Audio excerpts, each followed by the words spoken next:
Auzubillahi minasyaitonirrajim. Bismillahirrahmanirrahim. Assalamualaikum warahmatullahi wabarakatuh. Family mbal mume kontonna alna badi malong jiba kulo alhamdulillah mbal kontonna PRC mbal kontonna bake na executive auto kapo kafulo fa bakari tombon jatela kata for the last person aman Sheikh Professor Dr. Yahya Egeji Jammeh babili mansa mbal kontonna mbal jayla ka be fu kuru fana mbal mume kontonna mbal jayla bake ka foti kafu awasaja mbal mume kontonna la fans group fana mbal kontonna bake même fangola fans group kontonna munketa jiba kulo fans ama klopa mbal mume kontonna jilan ko fana na fans club mbal kontonna bal mahrusa baytullah 100% mbal mume kontonna day dem PRC day dem mbal mume kontonna biya ñol boy sere ñol mbal mume kontonna kata jilanko mbe kontona bake tomato mansari ñol sori ñol mbal mume kontonna ibex i fambondi mbal mume kontonna alhamdulillahi rabbil alamin once again Gambia natale pour ka kacha kul lam yalon ko wala be kering na Gambia kono anin kata Africa bankol la kul lam yalon ko tubabol yi wolde kentol la Africa wala be o games le play kan ntol kan nalta trajibe in 1965 ikom Gambia independent olosoto but nata realize ko yara fandu Gambia ma independent soto in 1965 Gambia la independent o nga soto 1994 July 22nd ni aje ngaw fo dalilo le benna munanda ngaw fo ni tata jibe in 1965 ntol instead of ngana independent soto but ntol ka dependent ntol ka depend tubabol le kan I understand it. Wo atolon pa bill mu yalon ko wolle bije at that time jawara la mansakunda kata bibi dabona la mol yamune ke ye Gambia la mol nyanta ka Gambia le nyaayele ye wolata ye wodro wolo munti wolon karangote londo na sita non back mol man karanno mol malo mo betama kan dibo ko nakam to ko ye mol tale mol soron dinkan dingo kono ebika lon foni findita bantalo wata ka yar fa dunia betama kantene because television o tije mi yalon ko mbalo na dunia kata manyami no itoli yo beleta ya doro so ikamunke ike dingol le karandi pour ni tol kontonta ni tol kotota i dingol na yo ye la place o keta akamuta ko nyunko be wala nyami susu wala be non kering adan wala na ni ko mole ko independence soto le since 1965 te ka fulo o man soto ndol nga independence soto 1994 July 22nd wato muna revolutionary nata wolom babili mansa na la mol because kabrana tay mum folo le ka ay karan wala juruwande pour mol be ye karan pour mole karan salon dunia kata nyami a jia teslandi mole salon ko definitely yara fa nyin sate kare betene because there was a time di ka teleji be ka Senegal do na mota o wato nyin antenne kala jangol le bi jam yalon ka ke nyin galvanized pipe wolde do bi jafe ke nyin bongolti nka wala be non kere ka jele ka dibe Senegal fa mu mutala sama ko no fa ke bulu problème ika tara jele ka antenne wine fo karo kala flakatla sometimes karajol fango mutas ikasele dutol le sando ka findi fero sito sometimes jim fano hombo le ka woleta ika wala sitik ni findi fero la ka jendi nan duma kanaka ka chokela an ila radio la anteno bola pour se radio Gambia mutano but jumale o be bondi babeli mansale o bondi Gambia al nga son tonyala but ni aje bi moli e bangato wala tubaboli e bangato because yalla mo neketa tubaboli bika la fi mom yalla ko ke challenge itol man la fi hardline la no itol la fa mol mu yalla ko ni ko ha iko ha ni ko hani wala nam babeli man sa jawol siata Gambia kono jang kata dunia fango fannato especially tubabol because natata jibe kabrata wato munna at the age of 29 funding kelon no but ataya niole ya Gambia ya ko abe Gambia bondilal a sacrifice taka Gambia bonde wodin ko kon sanji fulay nyon tawo ke pabil konko babili ila uniform wura ya landin tolbe carte be campagne kelel andum be carte fayla ibe ganyela inshallah rabbi babili sonta wota kam to ko babili ala kumo ay mum fono kabrin de won ate sonta walla muna na bi mol be okela mol jawati because munekata mol le tatam yalon ko kunun ibnun idabe nun liyo kono babili alon ne ñunu ibe Gambia la ko do tiñakana ay wolle bondi wolle nata form ye party form ka form ye UDP United Desperate Party because right now desperate talent but ñunu fangol nitati mo mal fango jibe agent sol lo mi yalon ko ye programme ne pour kanaka Gambia set because mol mi yalla ko ngani wol man betia killing fula they are very tribalist ñin no molti mu yalla ko wolle Gambia dundi ñim problème no be kono andundi sem mol bi tubabol ka wolle yuska foko ngo alalla sate tinya alna la mansa kunda fon alla mansa kunda ko do mo bodaje alwo nyaton ko samba court andundi sem UDP mol wolle lote TRRC madara the same UDP mol wolle lota commission of inquiry al kanyum commission mumbe ibe UDP mol itole ba ko fuel ka pour bi Gambia sa fok babili mansa man betia wala nang ale mun ke jana later kunda alhamdulillah mu kontan batala ndum bal tentulam bal jayla min non kuti mu yanga ko wolle hapunta wato but mu yente demin kool be kono ni tata jibe Gambia fang la population oni almost 95% of the population or 90% of the population will be Muslim molde why be mutol mun kam fango mande Muslim molla mo mu yalon koy tol Muhammad ladi mo mu yalon koy tol mi Ismail ladi mo mu yalon koy tol mu itol to mi Yahya ladi ani wasifa bi wolle ngani wala sunkanta hani nunto kafir jahil kafirol because kila mu fo is very clear ni mo la ku kendo fo ni ala ku kuron fo isala ku kendo fo but bi mo la jamme la ku kendo fo amansiya banko kono de amansiya bang Gambia kono ya always ala negative but ala positive no because may always bad thing about jamme but wo beta tanata jahiliya ni konnentiya ni hasidiya drone wala tamata ata ko banya dia mo mandiya ay wali ñun non kuti mu yalon ko wala soto tano babili not lota Gambia aya siso busa ka be Gambia bondile anda e Gambia bondile masha Allah bi juma ñoli e mira ko brusi bi be kala brusi bi tele wato mun na mol kata de mol law ma fon la mol kata nu lo ñino law ma fon la silol man betia ay Gambia be connect bi wolo man betia bi wolo Gambia jawoti bi wolo mo falade bi wolo ka boy sunko de ngol kan kunu wato mun na be ku kendo foka mun na man finta la fa baraka but alta fulano because mun kata al nyamantara jero kan wato mun nay kaje muso e dindingo bambu ay taraka ka mano rang pour abe muso tala ba dila la famille fani na tawlal wato mun na touché kananu kamol tabi ka domoro na tim yan ko ñun jong suutom yalla ko mo male o domoro fanka bodami o be suuto tanu ka fengol dom yan ko fam malo ñim pa bilde wona dina foybe mol poison kande ban tafa malo bot bi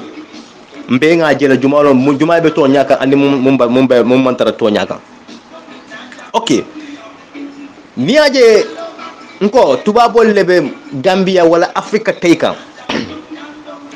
because nga documentary dole read no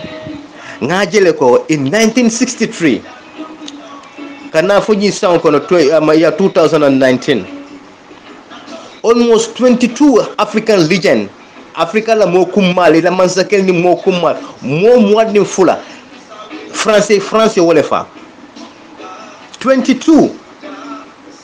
ye wole fa kabo 1963 kana for 2019 gada fiñol be wala kono katay ke Thomas Sankara ki you name them but ñumbe tuba bolle sita ya lon ko dafinal le ñing africanol ñunu ngañu mol mu njete ale ñunu so bakele ñunu de ni ngi bula foy lote fongi mo fula singol la ntol tuba bol te jele la so iko saybe mu fere sifa de natla ka ñim mol kumol sey ñokamba iko hani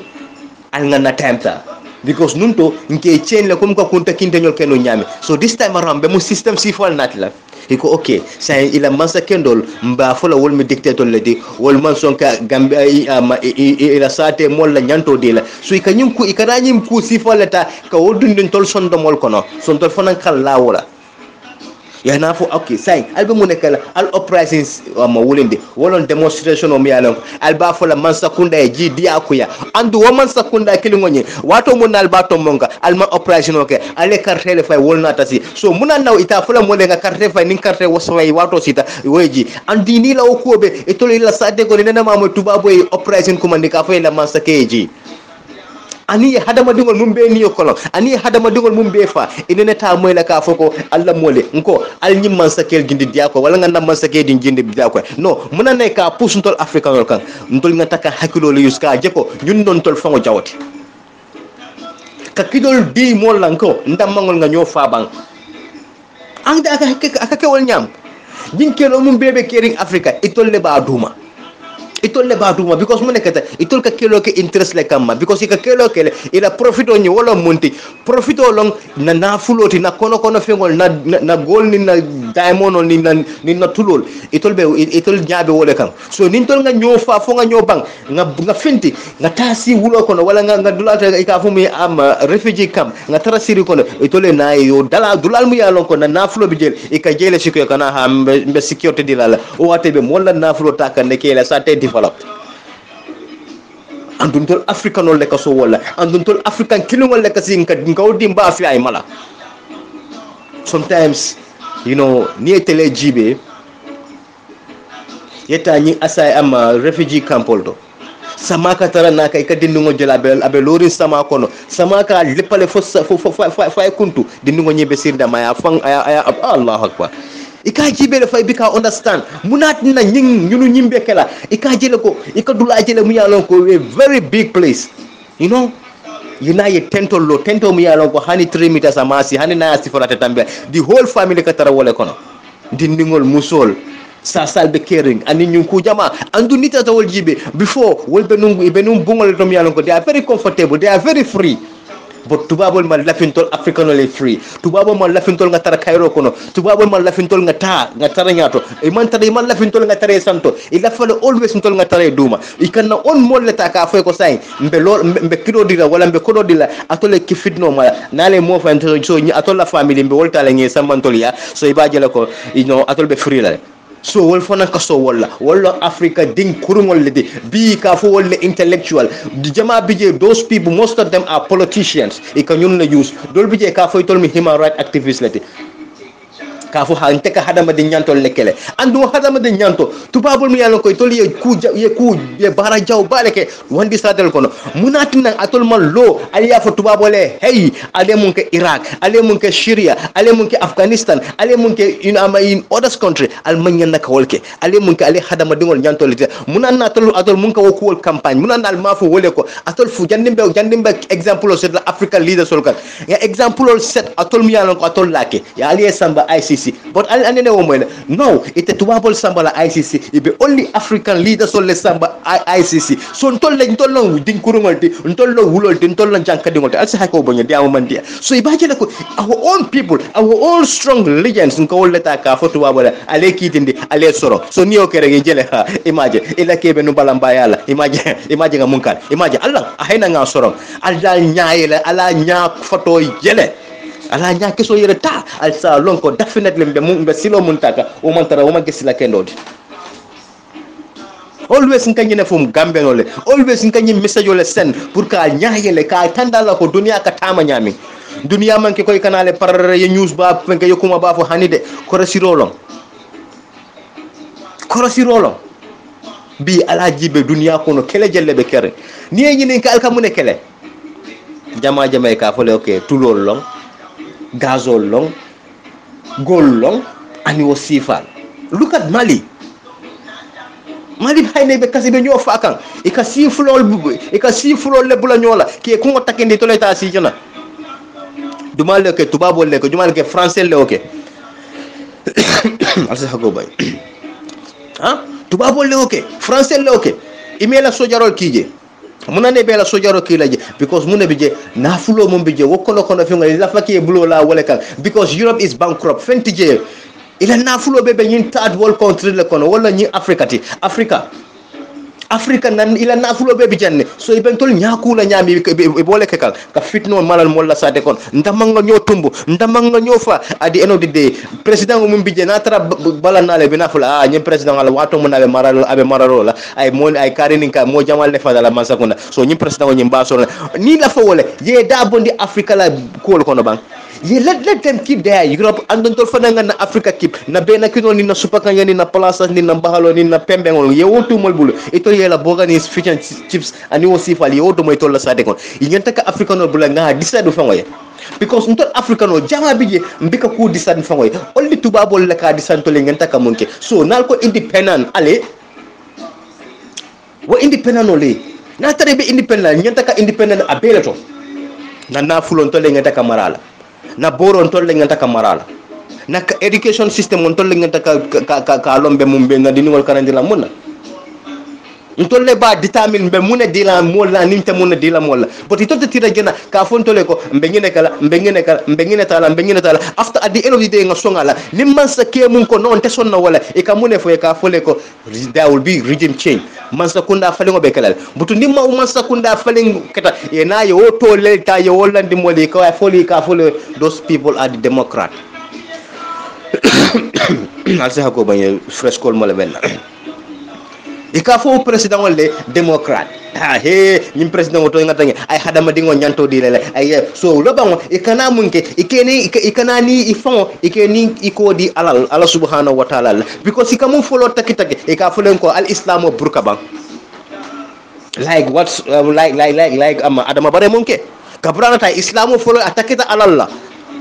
param akono gambete kala islamic state fat asonta wala state house e jumo boy so nyinku sifa ikantol bula nyinku al balal kono andon tol africanol ntol mofingol ntol muslim dingol anin christian kendol nkon ka song ila mararol la so munan nang ntol te taralam faye nte lolam faye munan ne nying african mo kendol be fa do you know because wol yalon le ko ñunu ikuma katama bakele ninga ñunu tujede ntol soma sini soma ntol fango bina na fuli ñunu la africa ntol fango bina bindani ala africa so man la fi wala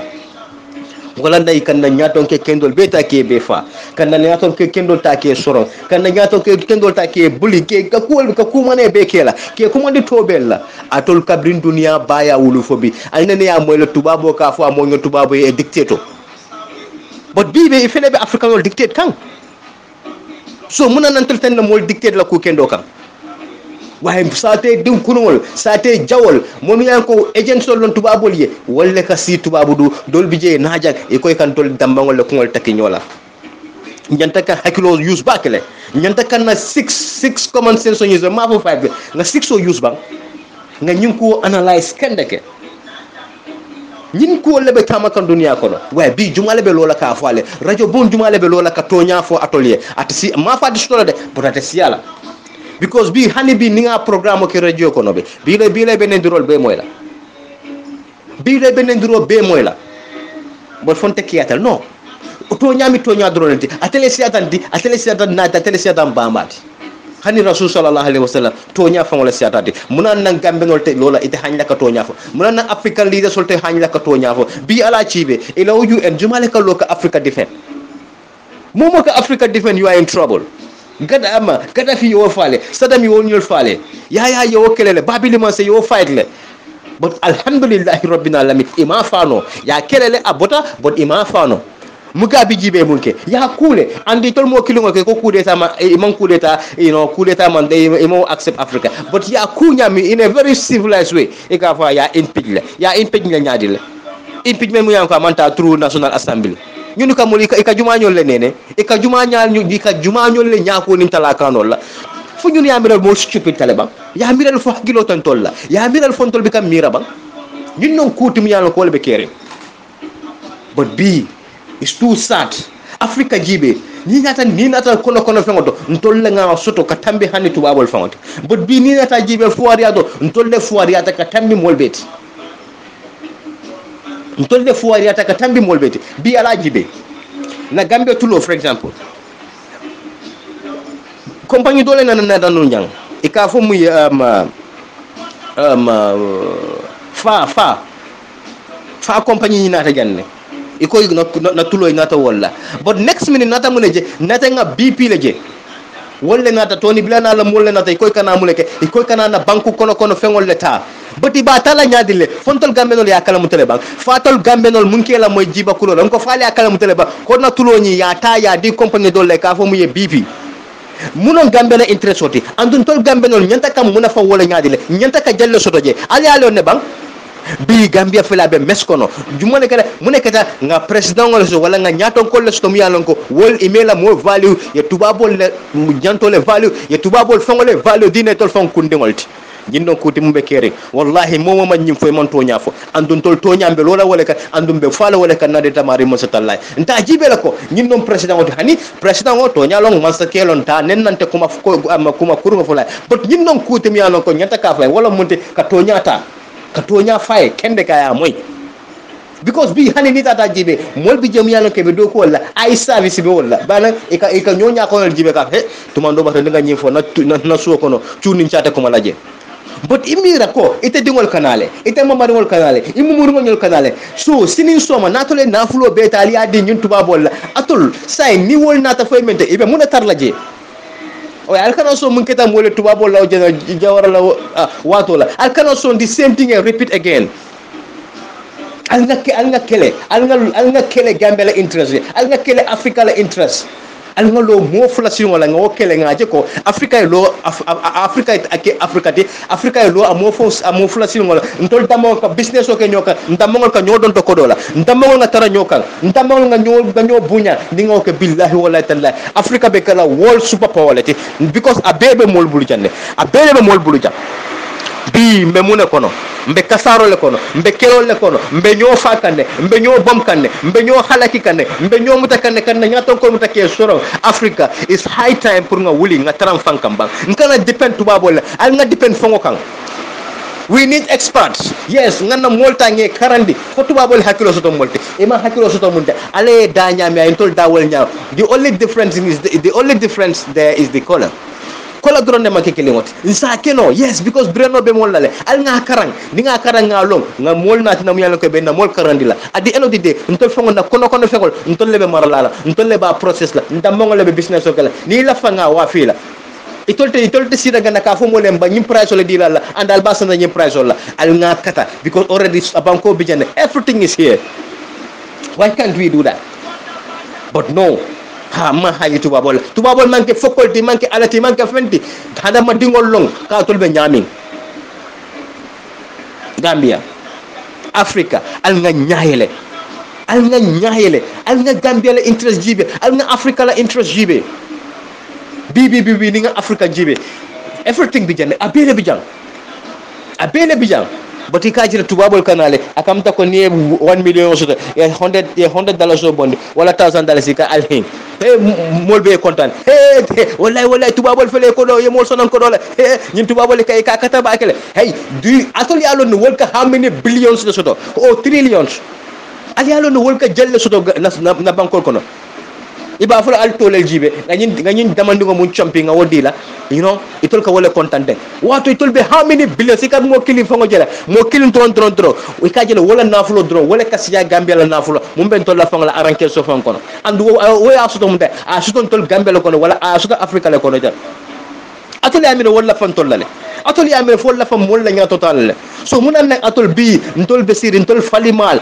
be sirin ka fon ka bulol ko si wolle ngo wollo molti mi yalla ko wolle bi nan tol develop la ndollo molti mi yalla ko wolle ngata kan ni wonten toltita hey wo man ka toñade kabrin alay banko fene ako nga banko fene alele pour alse baroke budum fo baron tolta kala no itol yalla sate bil nyaade le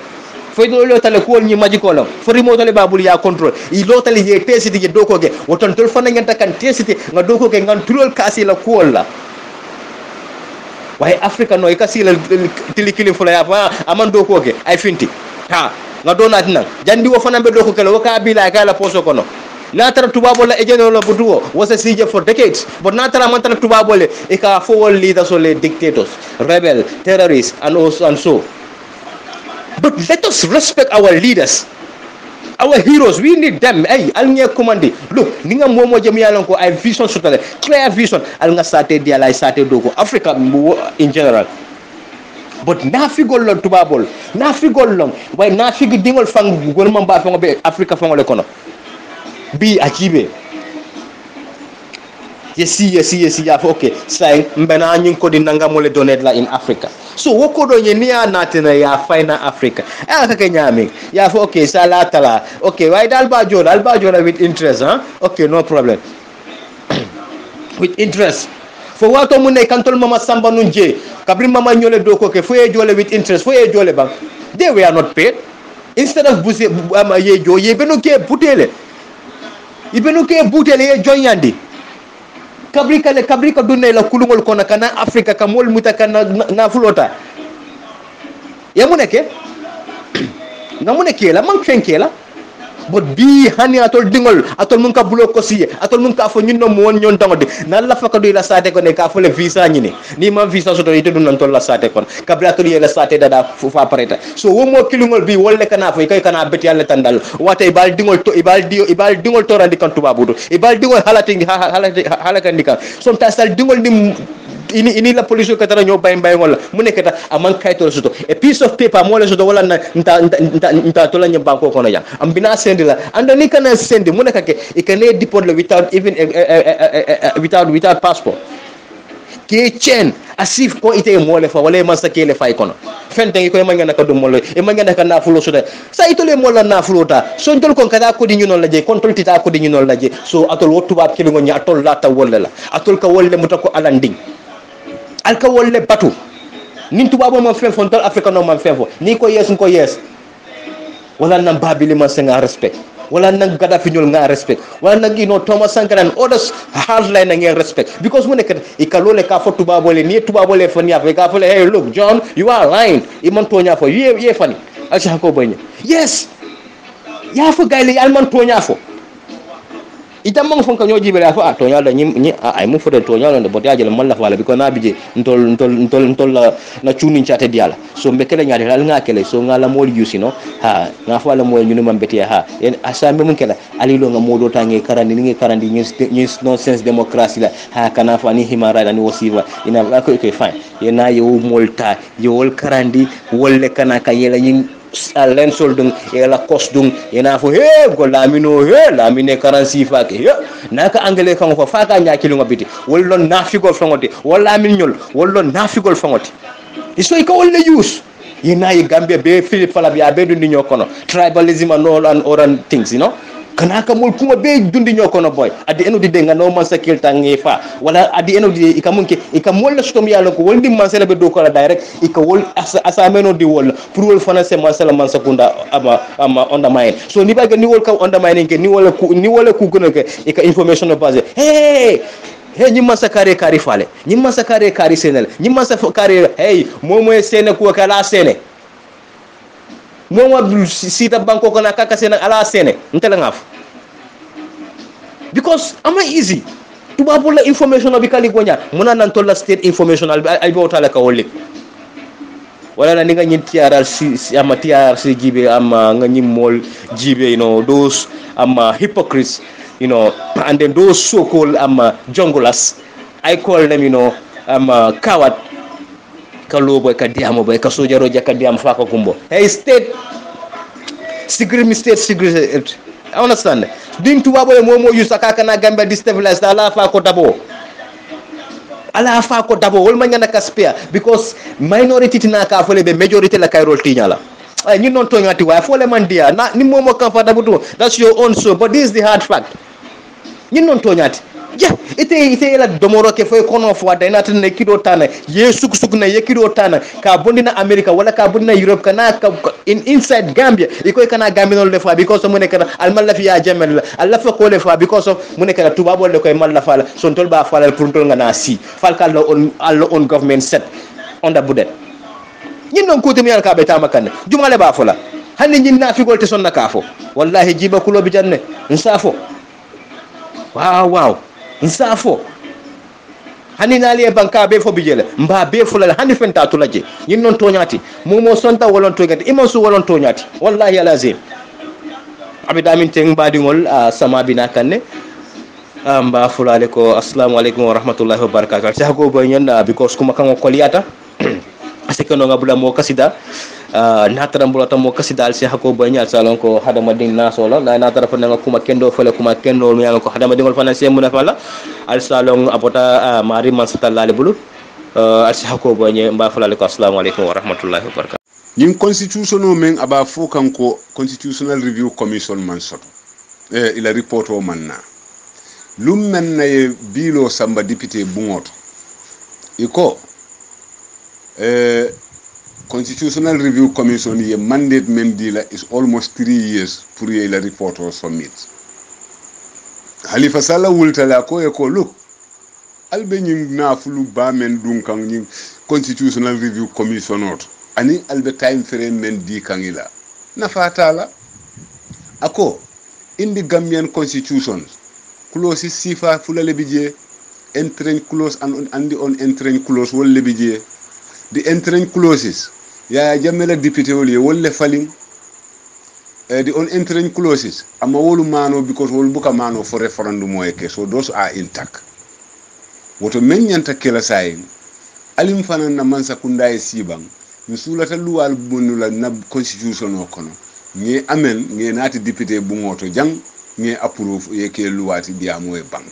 within 1 year na constitution kuto soto jumal le balanta alla député wol alhammomu munetinu pour ay saba ay ta sandi lulu yaje honorable Ahmad Ba you can fool some people sometime but you can't fool all the people all the time Gambia tambita woto la le sayin pour kanya kano ka kano tu iko be Gambia dingol nya kula kano la mbota o jamano kono sayin bading mbota o jamano kono feren sayin amam possible ka mol be muta ko tole wollo malti luwañin sanjikilin kono asidada nonun ay bang na fulo men dunta constitutional review commission hani kabi ni Gambia dingol yalon ni kuyate banne bala bi tilola ni senelalu be sulari angrile e masoto nyin constitutional review commission ya abiyongol tajane ko itol kata Gambia dingol le noma fo bantala bankoto pour ini yesiye kacha yol fana nyininka ila miro mu munati Gambia la luwa kuto la kuoto. In this modern world we are living in a global village nyaba la TRC jang ika si janne ini mol ka diamu Skype in America, Europe, all parts of the world. Il after information membela wol buli ka dila live bebe sirimba jube la teleto. Why does the Constitutional Review Commission need to go and fly, pay for tickets, hotel bills, night allowances? Yaje nalbe yanda yala ala yanda yake doron baral kana fo albe mol mutala tole timbadi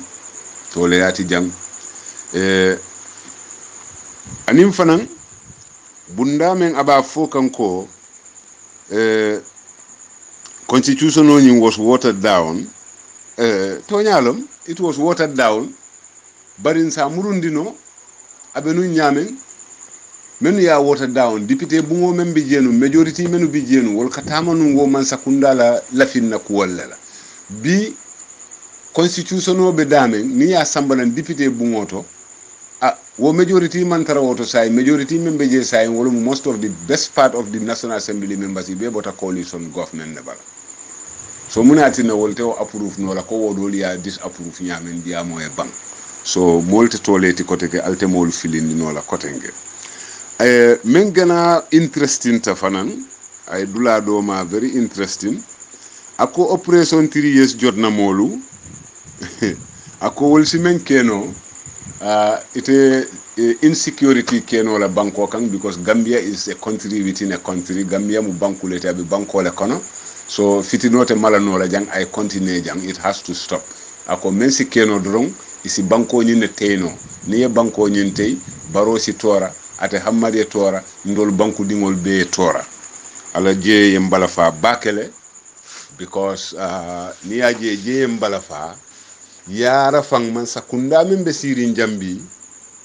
a jarete ne Gambia ye tey itole tara sirin wo sirankan mbading is excellent honorable Ahmad ila diamo is very very horrible ni ayatara this is the way you are thinking this is the way this government is thinking abala fa wartale ka foko you destroy the country we all suffer just because atol si sino wo dulato a jaretale Gambia e tey mbenga tora dan hani kabi Gambia dingol atuta atol le bulu ka kitiyo tey nyaton ka sifa jumale be atol bulu. This is exactly nkamen read no the caliber of African leaders menu delta ka soto in the continent of Africa me ya kendi Africa keta dunia be jele fengoti because wolle ka ke nyaton kolti men ya lonko ibuka hesitate ka tama fure wolu ko kan fo jenni be duna state house ye sije ame dew bari tumando bato alala demaroto asikeno wote kala ni atol lafitan tol fondi lan na banko la pour atelier si state house alala demaroto wote kala nga impaso jejanne a handultale mo kendol wulta ini ngani ya kendo ini mira kendo yalo ni moy wol soto alala demaro ka kafuy kanne isi ku kendo keno tumando bato hani saying wo mo kendol be nyim banko kanne wo ngani ya kendolu bela andu jikita ko alala demaro be lala wala wo mira kendol kan pour atolla mira ri nyaning asi destroy instead of Gambia e destroy na bote woto ay kuma do fanam fo je fanan yen kontan back kato ako wo demonstration o men keta sere kunda de anti crime problem woni funding kewol ako ye funding kewol jo kodole la pour yeta wo demonstration dula but not necessarily wol yalon ne fan e kamen demonstrate wo ye men itandini atra Hamad Ba ay social ay society karang ay hadama dingol long ay banko la kuwol long den anyantalo nako he is living in a fragile country ni atara funding kewol bi jam milliardon ko mo si jono kodole ye wuli e vandalism ke den banko is fragile hani kabi alla government la failure itabe wole itandi kan. That is the height of a failure of any government in this modern world. Ye si fo e banko dingol soto funding kewol milliardon ko banko be jikirin wolle la sama wolu hopeless i jikila teta fo ni moye kodindin dila isi wulino ye wo banko tay den atol feltale completely hani kabi ita man kuma fo. In fact, Honorable Ahmad, I just don't understand what did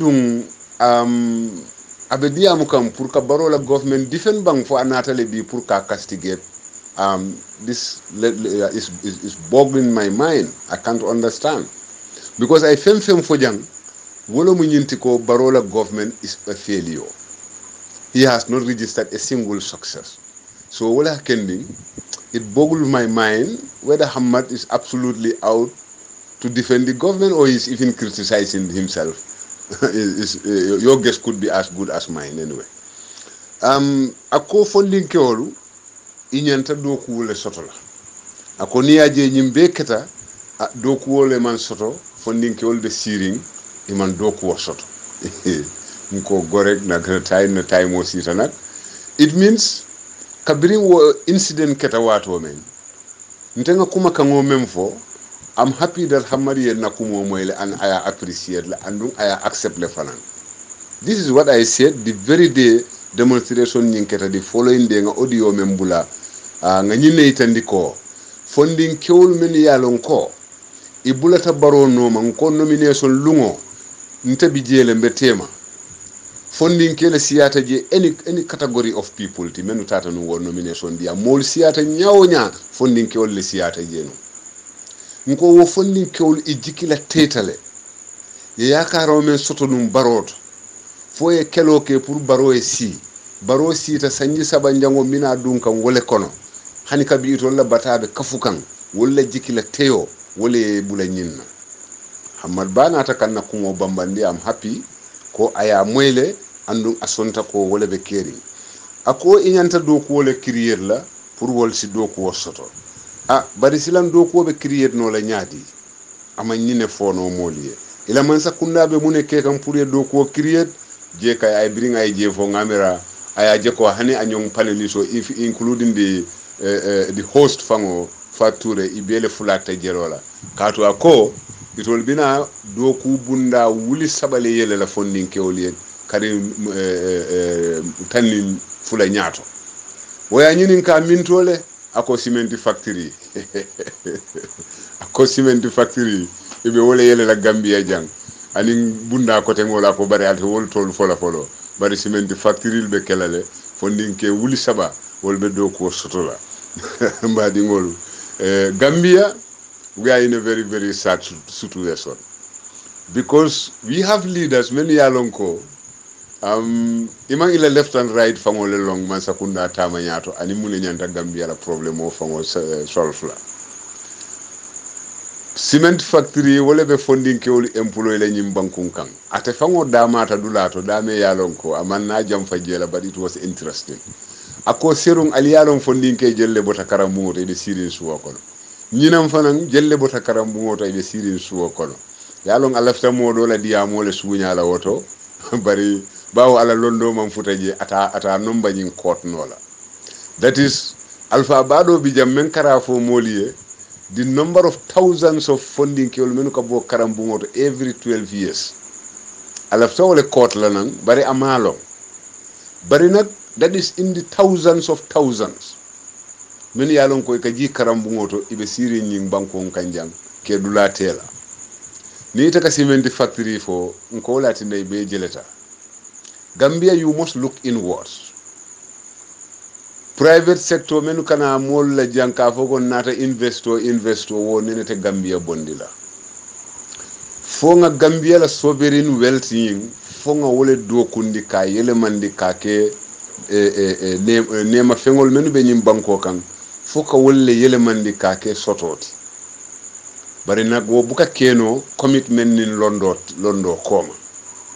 foye ke nyaton koti me yalon koy commitment soto foye ke nyaton koti me yalon koy londo soto ni wote hani ya moy iba kacha kan it is imitate no you can imitate the talk but you cannot behave like that wala dumu problem oti right now ako mano fanan inin bantalan kollo ila kafunyo dolbe kacha kan pour yena mani doku fanan yurwandi nyim banko kan mani senela jama bi jeto wolbe binala ka mani doku yurwandi nyim banko kan awa abota je kotege tunkung do men ngata la diamo kono ako nyanta katalale nga strong institutional law nyim banko kan nga kata nga constitution kendo soto men sa tinna sama sinin maral la killing tina o tulunnola wo luwa bukola ako janning itol fango kana wala janning fang changes ka kenna luwa bukubato ako Gambia la luwa was one of the best Gambia la constitution o munun constitution kende baleti it was almost like the Ghanaian constitution ako bari it was watered down that means akanyine itandiko ya fresin ne fo labango akata constitution time yalon ko amanke constitution barkamati awa je fanan ngambulu kumbaloje na je fanan jaba kese kotenke jaba kese woto moliye akonga strong institutional law nte kole ko itolu mantara institution law kan ibe men law kan wolomu tayrani anin self perpetuation in office itol strong institution building mu wallet be dalila koyol nati la kayitandi ko imantara institution kuto ibe sino la nyamen office oto wolomu ila programoti ibe mentama kan suto ibe mentama kan tilo right now nsafo bring kari woro wula komanto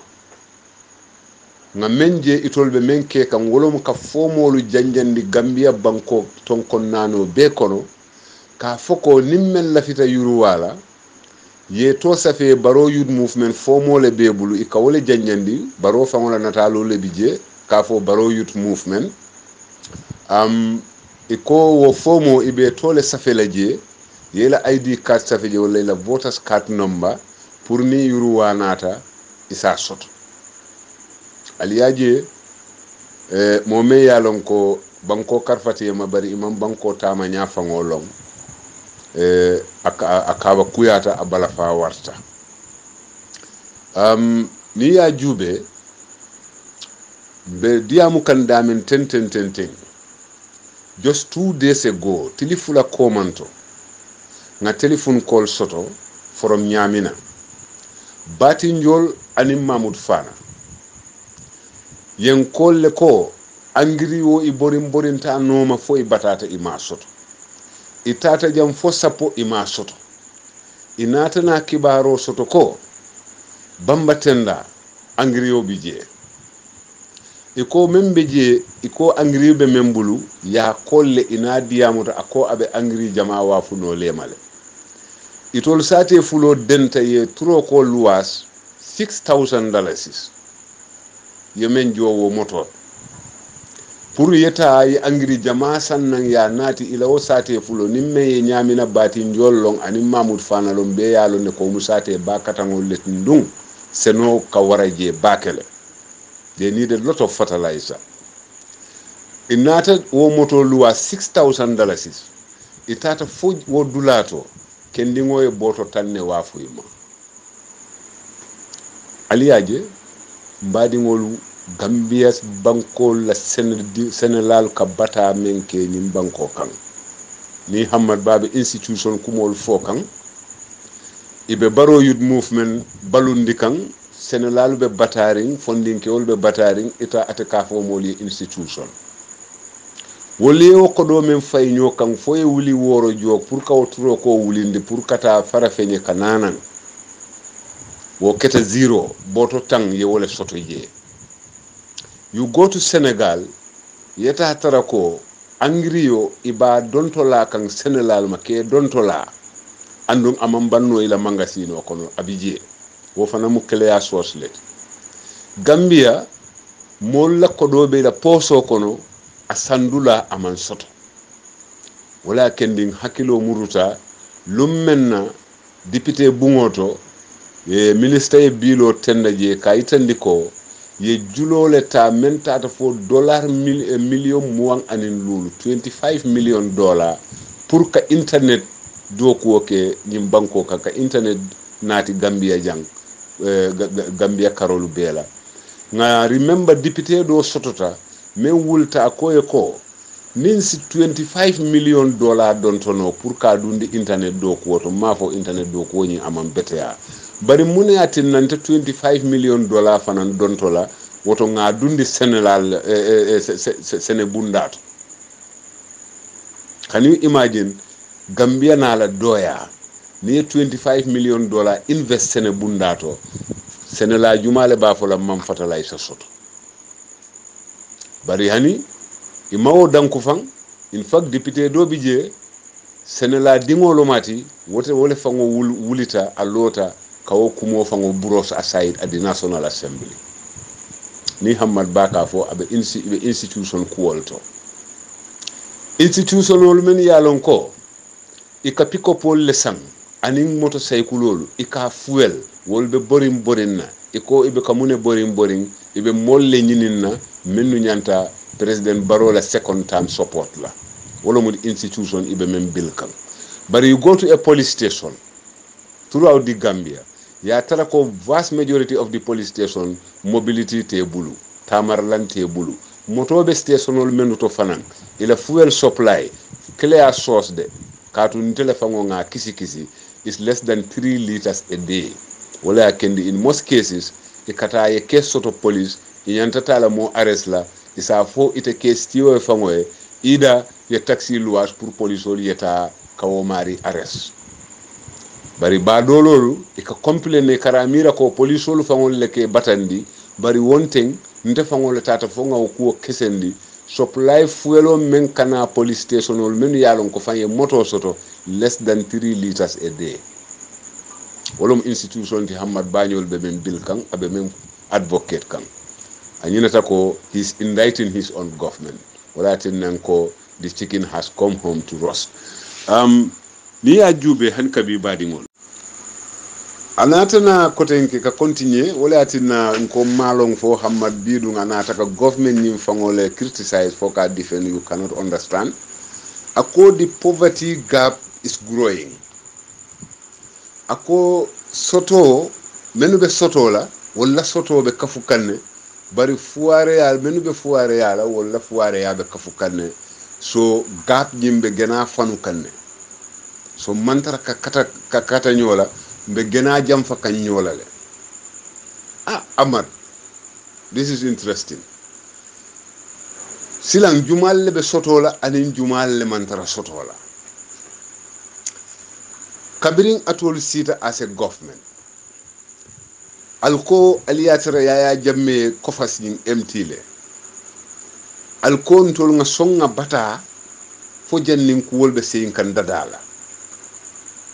alko gambia dingol ye song ila fuare ya ni la batala fo jannin banko be lola sim fulola kotenke aliyatra le ko former government ni ye kofas ning mtile alkanyine announce all over the world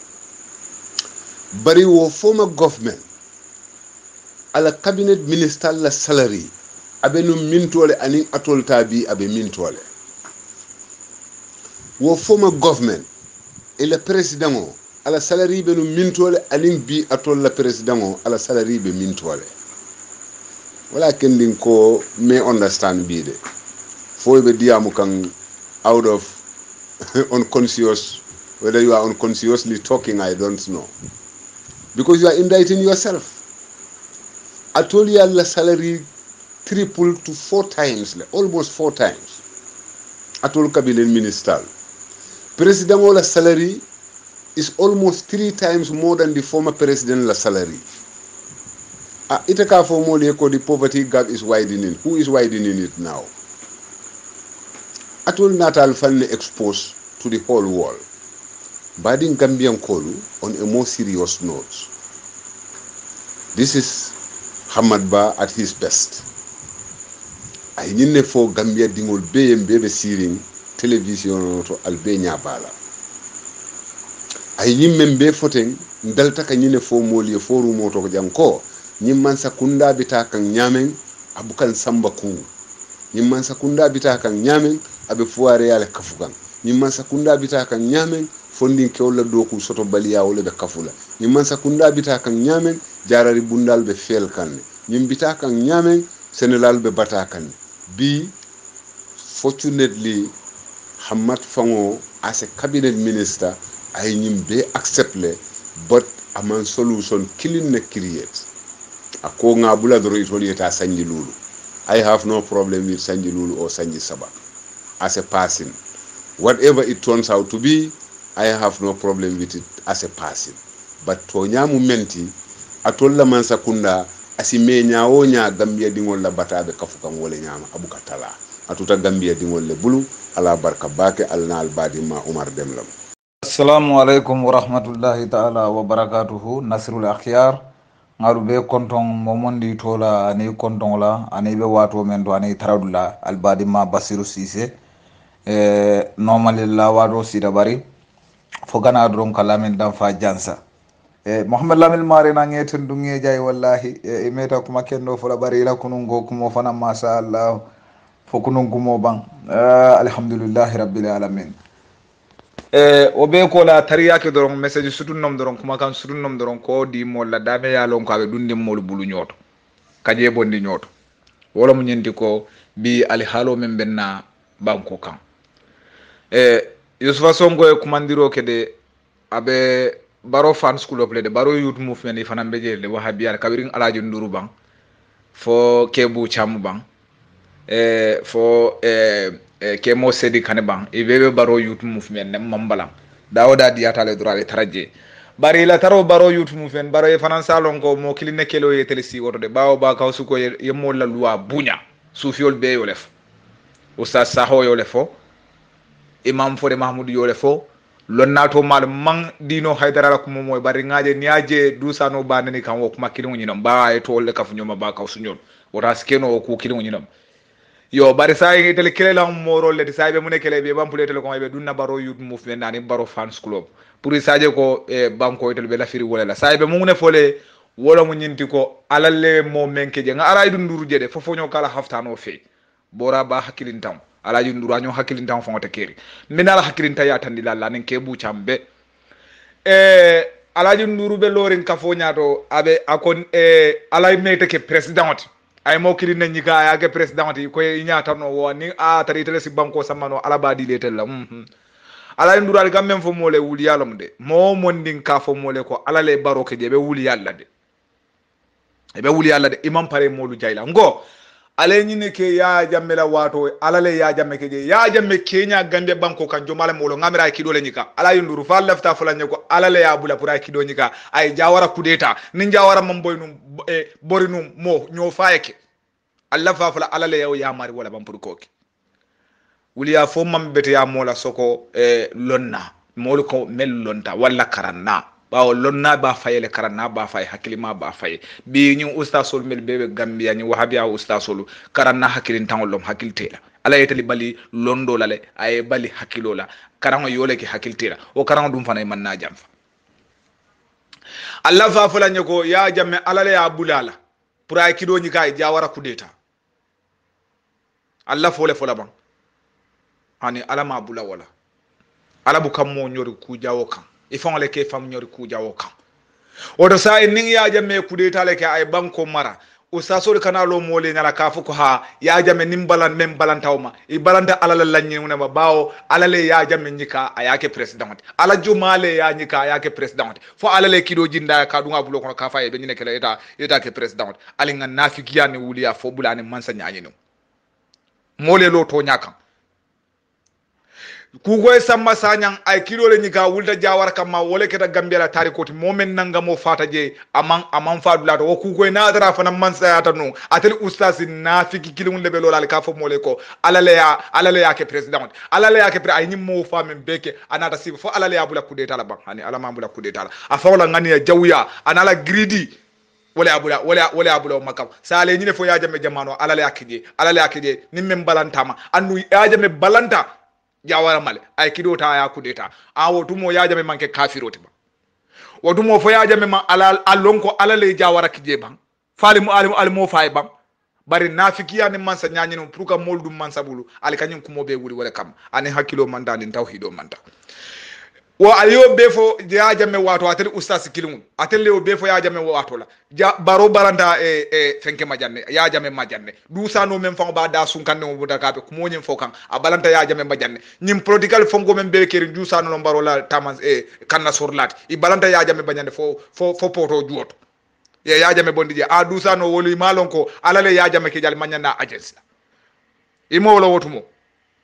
atere usasol mel bebe lor wotumo faali be malon ko alale ya baro mañana fenge agence la mo fo baro say baro na take president atel Alaaji Nduru ni nafikolu anen ke bu chamu nafikolu atel le kallo al kafo mo baro fanay ko ha alale yakeje ngo baro banko ta nyame fa manke molu nyala ba ngamira banko le ya al carte odin fadata alali malay ko le kafo al carte odin ba nafigiya kuma ta nyinti yeni moy mondi ne be wudi ya fola ngo ala taala nabe ko kala alate baro bulo mutala aya sinni mo la siranka no sababolu alibuka pare banku diwni tentula aliye jay alibuka pare wala de ya moy momon na wulolo matide alibuka pare banku diwni tentula aliye jay baro yaita molle koto baro fanga ya fonyadi ako ya jamme ka fali yele ko nalima fayne jinnol safayne ya ja hana ya jamme ala ganyo allon ne ko carte ke sola ka ganyandi de bawo abuka fo ala sinkeje abuko fo de nalima carte faynya ka fu ne fo ala be mala jinnol be carte fay lañel oto yaaja me alon ko carte fa wala ala ta jila na wala ta jibril kila na ke bulo to mon kate sini mo la man sa sironka oto keda faale jele tan ni nyola yaaja me fa alon ko carte wala kam mo sindi ateli wulol le kalo yaaja me nyaadi wala ka ala la yakije ala do mala yakije mo le carte fay mo me ngakije fo mol mo lomba wakilo ngoda baronat ale ka fo mo le ko ala le baro keje ngo 2016 science baro yaita mo be nyala adunda mo rebum be kan adunda dula beto al carte fay ngamira wol al duwañ ko ale sono kafta nyoma ye banko be yaay carte fawol ima banko yaay fotumo alabe yaaje mekela je wato mena baroni yaaje me be sikiri muna ma baro bulo to mayta sidi je jannabe yaaje meke bari nafiki ya kumolom e ka moy momon na wulolo mude e ka moy imamu la mansa jangini nalam e ka moy imamu abe modore bayni ka barabe wuli yala fo kam banko mole abora watre fo nyaaw ya ala fa ko basir ko be wuli yala fo kam banko dinguli ali nga to nya fo nyoyde wo baro kirum alkana lo wala ka fa alale akaye fo baro man carte o nyinin telle ba hal bulba birim baro gagneda ako gambiano lo ala baraka nga kuje nyinan sanji talulo men tambita anene manke jam kadu munom fo ninkewli yeda bonde carte fay ko to ako ya jame fongala nyi meo fo de kewle da bar nyinan fo ninkewli bele ka fra nyoma carte fay oto baro yalo ne ko molle akaje al nafiki ya bulale wuliya fo bula dusa no da sunkande al wuliya fo bulale to nya fo moli say ni mole o carte o fay barole adale imam e baro nyoli e sanji sabale fo banku dinguli yole fo moli banku dinguli ndeman carte fay de bar bele carte o fay yole fo woli say imam sawo ko nyadi ayatul munafiqina salasa ija hadasa kadaba ija wa'ada aklafa wa ija utu minakan ngamela kal al belori nyin dalilo lek say ni mol kale ko alalla kan timmande ale kan mendi banko di muda imam mol la doko la mote ka to nyafo ale to nyafo lo melanda ale lo woto ale kana falinde kadum munafiqo la manko do sabalete na kacate asifania fo ale 3 years le fo 3 years o bandale fania fo mol al kwal mof ima amad balo ta ko tel man document sign wonyo wuliya kuma lebe keri mon nyaay document wala abek kala o wuliya o be laal nale molu lahi di men nal bukake nal mole la naya men sidal si molu jampaje imam saho la ibrahima saho ala diamo keta nyile anu nyina mu to nyaati baratele nafiki ustasi ba gilin tanglu alla kurdol be dasarin ko al fanglu al kalo mol nyaata al kafo ngo yaaje jannibe ala no mala fango ila messe nyamen nata e bole normal ite ala no mala de katu alta jilete kan ayafo alay mo kilinne to montol ko don muhammad mantol ka fole ko albe bulalantelen wa ati wallahu wa ati rasul bar say wa ati wallahu fam buli wa ati rasul la folo ben nanta kila wo ko la ati wallahu ina kadu naaje be ala lonna alay mo le kinan ka fam fo we ite manki kilat woto nin atarantol ko nin kilante nu ndelde to nyaaje lambe wala mu to nyaat nde kilala folo jayla ngana tambe nga ala jay mune kama mu kilala be to nyaata lantella ala to nya men diatla wala na ni baranta nabiyo muhammad re buka ala lo ila ban laka ke jahannama le bawo sababu mu adama dingulati yena ala lonno nin saibolu mel betamida abubakar siddiq nyor umar bun katabi nol mbas umar bun ayibe kilani mala sababu wala bebe sinka arjan ala tende bawo ni atari balanta kila ni male foloma ite ala lonna woto say munad nande ala manjina abubakar kan kafa ko ibe dina kela wala mo ndin kilin na hanna tara man nabiyo mo ki molika barna ala do ko boga ketende o sa so ala hakilo so ala be mo kilin suwandila wole ba atel londila tala woto atel sababo wo molet ale carte fayla ale sababo tentude wala ma la sababo dal ka karlo ale ka wuliya fo molal ka fo ala le mo kedi carte fayla le al keje annu hani sbaro sanjulu lokiji nabe carte fawni na adja alaya kafa ayta kambenyo ke sansan malaikol ni alaya ato kelade abe yayla banku dum la al carte fayni a wotu mola al balo nako molle kalkeje nal ganye dal kana nafiga kumovo usasi wulu bal kana la fal kay ka fale ko ha alale alkeje nabillahi musa biriye kenni faala nafulu la ko kan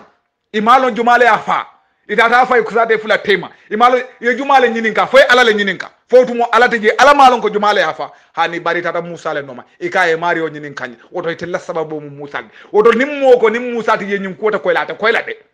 bawo itel kiringiri na alata diamu de tadi no alay musa le tombo ngo jamano kan kake bani zirawon ko li newati woto ni del lafa ko ni lona musa le nyanto fole e sañol be nabiyo meya be ketatende alata nyimmo be bulo mutala kege no abe mo kilina allah ta man serum walati allah arjana dumbe sababu la wala woto ñino mo alala do koti bare yala lata mun lan to wala nan kawle fo mo len to gambia andel la tawhid ntemalo mun tawhid si fala bentel ntemala hani mo tawta sa moto wire mo ko na mo fan sa fa alala kidital moy mo murota mo so go alala kidital ala kidi nonsense ade ñino mo ala kidito ta teduya fo ñino mo ala kidito de o sasol be kungol dun nal bulu ñotal e buka ko bon dale ñot fo mo le wuliya fo le bulanga to nya tan ñola ala yunduri quand même fo mole be wuli yalla de ke bu chama be wuli yalla atal kiri mulle lota ja ala ya jamme ke ala ya ke biri ya jamme balanta ma ala lina ta boni je ba fa ala lina ta boni je e ko wasi ya jamme be siri nyano o tilim mo ni wala o tiltan nano be abe lira dunya kan amawi e ko wasi le nata yabulo fo tumo abe o balon men na be siri tele to ba malaikol tinala yabulo sabani ala bala do ko kala hani ala ta do ko sa ala e ko to al fan le bulo free will albeta mala wala wala na ECOWAS na do wala ya fasije woto munam ni ECOWAS man na ya jamete bolaje kadu ala de jila na yam jama bulo muta ala batu lan telefon le bulay njibe mbum nek la ji ne aje kila ni mala na la sai bol kawuli e kata kelebla jannin kafirolu kana jannin kila ala safo no kila e da ha nyebe tumbu wulo kono hanna tara tel mamma bar hanide sababo al dulay fongale buli fongale be hetela ela do ko al kafo mole ko momon nin ka fale wuliyalo al be baro youth movement ngalo na al traje mo kilindro wala kelo yatle si baro youth movement wala mbaka ositi al tuje bare al salon go mol salon go e ka fo wuliyalo de hanni kalo mimbaro kan e ka foko ha ala koten e ka ayol nan ibe wuliyal ala mambaro keje molle akeje asababu sunta molle oto fo kanyem audio studianda kana jam fade momondi ka moy usasa wulolom e ka moy protection oplosa dusanu ibe wuliyal la de kadu ibalanta ya jame majande ibalanta ya jame le yatu poto joto ibalanta ya jame majande ya jame balanta jawara majande wo alale wol bekeje munatu nande ya